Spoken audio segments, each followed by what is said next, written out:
You're the lead, mister. Okay, good afternoon. I'm gonna call the meeting to order for APCD. Roll call. Who's in here? Yes. Board Member Bennett. Board Member Blatz. Here. Board Member Edmonds. Here. Board Member Huber. Board Member Long. Board Member Parks. Board Member Pollock. Present. Board Member Ramirez. Board Member Rollins. And Board Member Zaragoza. Here. Thank you. Okay, next item is our Pledge of Allegiance at Edmonds. Stand and say with me the Pledge of Allegiance. I pledge allegiance to the flag of the United States of America and to the republic for which it stands, one nation, under God, indivisible, with liberty and justice for all. Thank you. Thank you so much. Our next item is the minutes of the PCD for February 11th. Do we have a motion on that? Motion to approve. Or second. Got a motion by Blatz and second by Long. Ramirez. Ramirez. All in favor?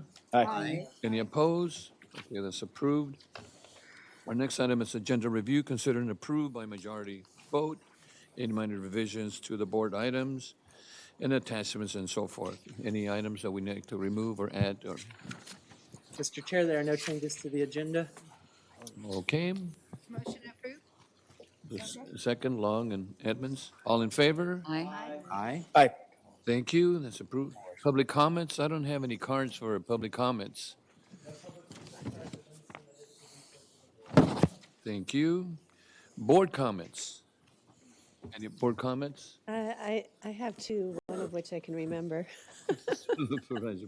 That is, I've asked our executive director to come back next month and with a presentation that I actually saw in Yosemite at the Local Government Commission, where they charted using our permit data where all the backup generators are in Ventura County, how many of them are within a half mile of a school, and how much overall metric tons of carbon emissions they would cause. And it was over 18,000 metric tons of carbon emissions. So just being able to kind of get a handle on it. These are those, backup diesel generators, and they're not the ones that go in people's backyards or their garages. These are the ones that are all at facilities. And this is prior to all those PSPSs we're getting. So you can expect that number to grow. And I think it would be a good conversation to have, one we can't have because it's not on the agenda, but that's something I'm bringing forward. So, yeah, you're nodding your head. Yeah. We'll be happy to give a presentation. We couldn't speak in much detail today because it's not on the agenda, so we didn't want to run afoul of For Brown next Act, but agenda. we'll be happy to do it next month. Thank you. I do have one. I wanted to bring up the fact that I enjoy the agenda, Put your- how it is. put your mic I up. turned it on. Yeah, There. there it is. I can't move it. Okay, is. I will You're lean good. forward. I appreciate the fact that we have the public comment and then board comments following that, because if someone comes to public comment, I know in Fillmore we're thinking of adding the ability to reply to public comment right after public comment, so that if someone wants to reply to it, you can. In the minimum. Yeah, which I thought saves people then from having to wait so long to hear if what they had to say was heard. So Yeah, and I just wanted to congratulate you for having that there. thank you. Thank you so much. Any other comments? Yes, I'd just like to thank Dr. Tisopoulos for coming to our recent city council meeting. He gave an excellent presentation on the various different things that the Ventura County Air Pollution Board is doing to mitigate some of the air quality within our area. And so the presentation, I think, was fairly comprehensive, but very understandable to the community. So thank you very much. Thank you. Board Member Pollock? I also wanted to bring up that Ms. Parks, Ms. Ramirez, and I are on the Energy and Environment Committee for SCAG, and we also serve on the Regional Council. And one of the concerns at the regional level has been certainly that air pollution has been going in the wrong direction in the past couple of years. A lot of that has to do with mobile sources of air pollution. And on Thursday, we made what I think is kind of a historic decision to change the way we do our RENA allocation. So rather than continuing to stretch the metropolitan area further and further out and building wider and longer freeways, instead we're going to concentrate housing requirements around job centers and transit centers, which will shift a lot of the RENA burden inland, back inland, predominantly to the South Bay area and Orange County. Now, it's not without controversy, obviously, but it's definitely a big change in past policy, and hopefully one that'll help reverse the trend of air pollution. Thank you. And that, oh, go ahead. I was just saying, I remembered what the other Commissioner item. Ramirez? Okay, well, thank you real quickly. Thank you, Member Pollock, because that was really a critical decision we made, not without some controversy, but we made the right decision, I believe. Also, David Pollock, Linda Parks, and I are on the Energy and Environment Committee of the Southern California Association of Governments, and there was a presentation by a group called Building, it's a building organization, about how much pollution comes out of buildings because of burning of natural gas. It was pretty shocking, Significant. very significant, much more than power plants. And something for us to be thinking about too, because it is contaminating the air we breathe and has health consequences as well. So I might send that to our director to take a look at that information and for the public. Thank So you. when we have thousands of millions of homes, you can imagine the pollution. Yes, and big, huge rate increases coming from from gas companies that will have an impact, especially on our restaurants, which is the most intensive use. Supervisor Parks? Yes, the another one that came from the Energy Environmental Committee that I chair and David co-chaired, or vice chairs, co-chairs sometimes too. That was the month ago. We had a presentation from the South Coast Air Quality Management District, and they have a program where they cite idling trucks. Particularly like if they're at near schools, you can call and you can complain, and they will come and give you a citation. And that's so some industries are really big on just letting like their trucks idle in the morning before the gates open or something like that. And again, that's more pollution. So it's just an interesting program that I didn't know air quality districts can do, but apparently they can. Thank you. Thank you for sharing. Supervisor Penn? Committee make that recommendation, or has it been adopted by SCAG? It's been adopted by the Regional Council of SCAG, which is the governing board of. So that's it. That's going to. Well, it puts us into a period of appeals that will last till October, and after October, it will be final, and then we'll all have a year to incorporate it in our housing elements. Will you guys just give us an update of? That's right. That's And, huge. and there could be litigation. Yeah, absolutely. That's some good information for him. Okay, any other board comments? Okay, our next APCD officer, your comments? Yes, I have a few quick comments to make and a few photos to share with you. Our building renovation has commenced in mid-January, so we are a month and a half in, and we are going full steam ahead. Just to show you a few pictures, the demo phase, it's all cleared up. We started framing, and the roof also is getting replaced. So we are making very good progress, a month and a half in, and our contractor is slightly ahead of time. So if everything goes according to plan, we may be able to finish, and I'm keeping my fingers crossed, a month ahead of time, which is all good news. So periodically, we are going to be updating you with the progress that we are making. What is the date you're looking for? I'm sorry? The date you're looking for? Well, technically, we're looking through the end of the year. Okay. So there's a good likelihood we may finish by November. Okay. Still, probably the move will not take place till perhaps after New Year's.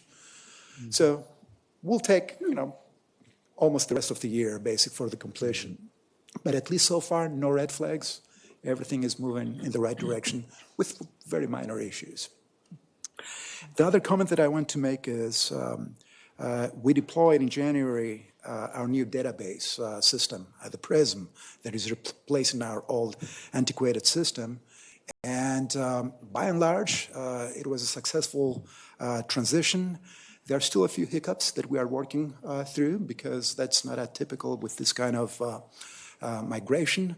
And as we resolve those issues and we complete phase one successfully, it will pave the way for the second and third phase of modernization. So we are very excited about it.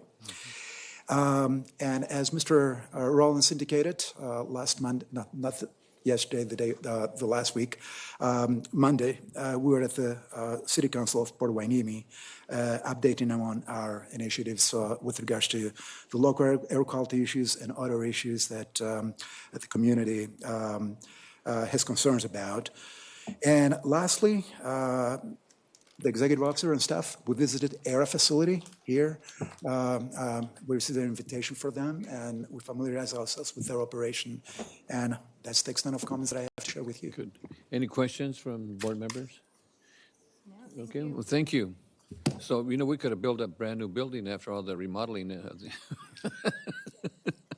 Separate Anyway, conversation it another looks good. time. This building is stronger, support. Don't even go there. Okay, let's not go there. Yes, come on. Okay, item number 9 is adoption of resolution approving the market-based adjustments to the salary ranges for employees covered by the APCD, management, confidential clerical, and other unrepresented employees effective 1 or 2 steps on March 22nd, 2020, and November 1, 2020, respectively. Sean? Thank you. Good morning, board members. I'm Sean Aughton, the county's Human Resources Director, and this item is essentially to align market-based adjustments for non-represented. And Sean, by the way, the standing committee did listen, we You're absolutely, sorry. I kind of should have recommended mentioned this, that. just for information. Okay. Thank you. Yes, this, some recommendations were put to the standard committee, and this is the result. And the market-based adjustments basically align non-represented employees' compensation in the same way as is done with represented employees. The same methodology is used. A total compensation review is completed. We have dialogue regarding what are the representative benchmarks and classifications, and then it's put into the same formula as for represented. And in this case, we've come to you with, for 9 employees, non-represented employees, we've come to you with recommendations for market-based adjustments that range from, I believe it's 4-point-something% to 9, excuse me, I had it here, 1% to 9%. The CEO, like Dr. Tassopoulos, gets the 1%, and some of his lower-ranking staff, but vitally important staff, get the 9% based on our calculations of their market standing. This helps recruitment and retention, and has been done a number of cycles. And I think retention was a big issue too, where I think it's important that we do that. And we followed some of the rules that the county has too just for information on the market-based adjustments. Any questions of Sean? Oh, go ahead. I just have one question. On the Exhibit 2, which is, I think, the third page. Yes. It has a list of the employees and the percentage. And under the engineering, there's no one there. And I wondered, is that an open position that you're hiring for, or is that one that you won't fill? I'll defer to Dr. Tassopoulos. Thank you. That position is currently vacant, but Mr. Gassemi is filling in. He's our planning manager, but he's also filling in as temporarily as our engineering manager. But just temporarily, so you will be hiring someone? Okay. Thank you, Lynn. Any additional questions of Sean? What's the pleasure of the board? First and a second, Long and Huber. All in favor? Aye. Any opposed? Okay, that's approved. Our next item is adoption of resolution amending section 606, subdivision A of the Air Pollution Control District Management, Confidential Clerical, and other unrepresented employees. Resolution to provide incentive pay equivalent to 5% of the employee base per biweekly period, not to exceed 80 hours compensation per pay period for employees who are registered or licensed by the State of California Board of Professional Engineers and land surveyors effective March 22nd, 2020. Sean? Thank you, Supervisor. This item essentially aligns the management resolution with that of the SEIU, the represented people, and the VEA, I believe. So basically, whenever there's a provision in the represented group MOUs that we've negotiated with, we don't want to create disparities. We recommend the same item for the non-represented people. And so in this case, anyone who has the credential of engineering, regardless of what classification they're in, would get the premium payment. And it promotes, again, an educated workforce who can speak to the business of the agency, and it enhances recruitment and retention. With that, I'm prepared to take any questions you may have. Thank you, Sean. Any questions of Sean? Edmonds? The question I have is, it said 5% is on the biweekly pay incentive period. So is that 5% 1 week and you don't get it the next? Is it 5% once you've shown the yearly one that is for the rest of that year? Essentially, if you have the credential, it's 5%. Oh, it's just the credential. Oh, Yes. because it said based on their interview. So, base pay and interview. So I didn't know if there was an interview that they had to go through. So I appreciate your answer. Thank you. We will look into it, but my understanding is that it's Yeah, on that's top fine. of their base Yeah. pay. I Yeah. thought it'd be a Forgive the- bit difficult if it were taken away and then added. Yes, no, I don't think you wanted that. Okay, any other questions? We need a motion. I move. Edmonds and Huber, all in favor? Aye. Any opposed? Okay, let's approve. Our next item is approval and authorization for the Air Pollution Control Officer to execute the third amendment to the grant agreement for the combined continuous implementation of the Voluntary Accelerated Vehicle Retirement Program, environmental studies, and blah, blah, blah. I'm not going to let you go ahead and go from there. Thank you, Supervisor. The Voluntary Accelerated Vehicle Retirement Program is a very popular program. We receive pass-through monies that we help individuals who have older vehicles to part with their vehicles, and we crash them, we dismantle them, and we offer them in exchange for $1,000 roughly. It's an extremely successful program, very popular. We always get oversubscribed, and we have been implemented for a period of 3 years. Very cost-effective emission reductions, less than $14,000 per ton, both criteria pollutants as well as greenhouse emission reduction benefits. The entity that implements the program on our behalf is the Environmental Engineering Studies, Inc. We entered into a contract with them in 2017. We went through 2 amendments in 2018 and 2019, and we are proposing to exercise this third-year amendment by setting aside $100,000 and $450. So far, we crashed close to 240 vehicles, and with this amendment, we are going to take in another 100 vehicles. And we recommend, they've been performing very well, so we are very happy with their performance, and we recommend the board that they authorize me to enter into that contract. Thank you. Any questions? Could you repeat the cost per pound? So $14,000 per ton, and if we'll do the cost per ton is 2,000, fine. so it's roughly $7 per pound. Per pound, great, thank you. Okay. Any I mean, questions? regular reductions, you'll probably have to pay almost double, in stationary sources. So it's a good deal. Thank you. Any additional questions? No? It's a pleasure of the board. Second. Second, from Carmen and Edmonds. All in favor? Aye. Any opposed? So that's approved. Our last item is the adoption of a resolution supporting increased funding for the California Air Resource Board funding ag replacement measure for emission reduction program. Okay. So the farmer program is also a grant program, relatively new. It was instituted back in 2-3 years ago. Extremely popular. So we get state pass-through monies, and we help our local farmers to replace and modernize their fleet, their tractors and other equipment. Again, and we invest this money in disadvantaged communities, extremely popular. Again, typically we get oversubscribed. Great cost effectiveness in terms of criteria and greenhouse gas reductions, as well as particulate diesel reductions. 2 years ago, when the program was first instituted, we received close to $1.2 million and change.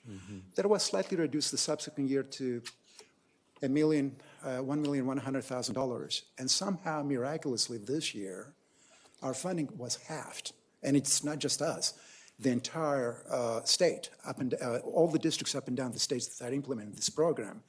And we are basically trying to bring this to the governors, our legislators, the Area Resources Board awareness, how popular and how productive this program is.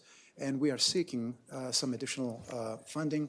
So we have a resolution prepared that we would like the board to I think you and I talked to reduce the funding. Now we want to increase. Is that what increase it- the funding. But initially, they wanted to reduce it, or? No, No, they already we're just gonna reduced increase it. So we want to increase it. We want to go back to where we were. In fact, we want to go beyond that, if possible. From the base to and above. The economy is doing well. This is money extremely well spent, extremely Time well to do it. invested, and it makes a lot of sense. Good, good. So we're going to replace tractors and so forth. Yes, yes. Okay, any additional questions? Just a thought. Go ahead.